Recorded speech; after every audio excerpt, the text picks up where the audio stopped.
बताइए, जुमे का दिन है, जुमे का टाइम है, मुझे कंप्यूटर की सारी समझ है। डिपार्टमेंट ने डेटा आगे पीछे किया तो डिपार्टमेंट का एएसआई उड़ाऊंगा।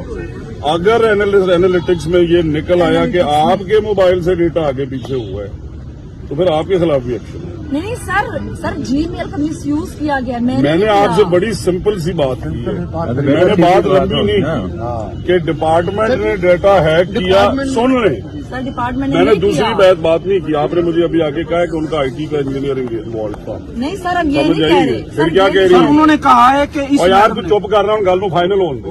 तुसी तो डेटे 'ਚ गड़बड़ नहीं की। नहीं जे ਤੁਹਾਡੇ ਫੋਨਾਂ ਤੋਂ ਤੁਹਾਡੀ ਪ੍ਰੋਫਾਈਲ ਤੋਂ ਸਾਬਤ ਹੋ ਗਿਆ ਤੇ ਫਿਰ ਤੁਸੀਂ ਗੁਨੇਗਾਰ ਹੋ।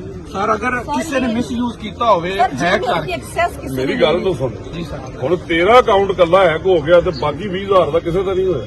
सर ये हमारी कॉलेज की मेरी आईडी जीमेल जो है वो मेरी जीमेल से कोई और कैसे कर सकता है? सर वो इसकी दोस्त है, इसके घर आई है, उसने इसके जीमेल सर, लिया बहुत बड़ी है और साथ क्लर्क भी मिला, वो सारा डाटा हम सारा प्रोवाइड कॉलेज कर। की मेरी बात सुन, कॉलेज की आईडी है। मेरी बात सुन। मैं अपने दोस्त को अपना पासवर्ड दे दूं और मैं बाद में कहूं कि मेरा डेटा हैक हो गया, आपको नहीं पता कि पासवर्ड किसी सर को उसने नहीं दिया, उसने चोरी निकाला है। वो घर में कैसे निकाल लिया? घर में गई है, ये किचन में गई आज है। हम तो घरों को चोरी करके आए हैं। सर ये नहीं कर सकते सारे भाई ने सर 3 दफा मैं उनसे कह रहे हाँ जी हैं सर कि पासवर्ड तो पता ही बंदे को होता है, घर से किਵੇਂ चोरी हो। सर आपने भी कमिटमेंट बताइए, जुमे का दिन है, जुमे का टाइम है, मुझे कंप्यूटर की सारी समझ है। डिपार्टमेंट ने डेटा आगे पीछे किया तो डिपार्टमेंट का एएसआई उड़ाऊंगा।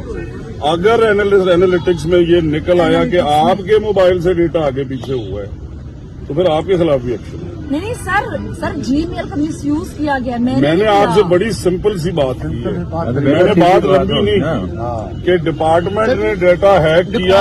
सुन रहे सर डिपार्टमेंट ने मैंने दूसरी बात नहीं की। आपने मुझे अभी आगे कहा है कि उनका आईटी का इंजीनियरिंग इन्वॉल्व था। नहीं सर अब ये समझ नहीं कह आइए। रहे। फिर क्या कह रही सर है? उन्होंने कहा है कि इस और यार तू चुप कर रहा हूँ, गल में फाइनल होने दो। ਤੁਸੀਂ ਤੇ ਡੇਟੇ 'ਚ ਗੜਬੜ ਨਹੀਂ ਕੀਤੀ ਨਹੀਂ ਸਰ। ਤੇ ਜੇ ਤੁਹਾਡੇ ਫੋਨਾਂ ਤੋਂ ਤੁਹਾਡੀ ਪ੍ਰੋਫਾਈਲ ਤੋਂ ਸਾਬਤ ਹੋ ਗਿਆ ਤੇ ਫਿਰ ਤੁਸੀਂ ਗੁਨੇਗਾਰ ਹੋ। ਸਰ ਅਗਰ ਕਿਸੇ ਨੇ ਮਿਸਯੂਜ਼ ਕੀਤਾ ਹੋਵੇ ਹੈਕ ਕਰਕੇ। ਮੇਰੀ ਗੱਲ ਤਾਂ ਸੁਣ ਜੀ ਸਰ ਹੁਣ ਤੇਰਾ ਅਕਾਊਂਟ ਕੱਲਾ हैक हो गया तो बाकी 20,000 का किसी का नहीं होया।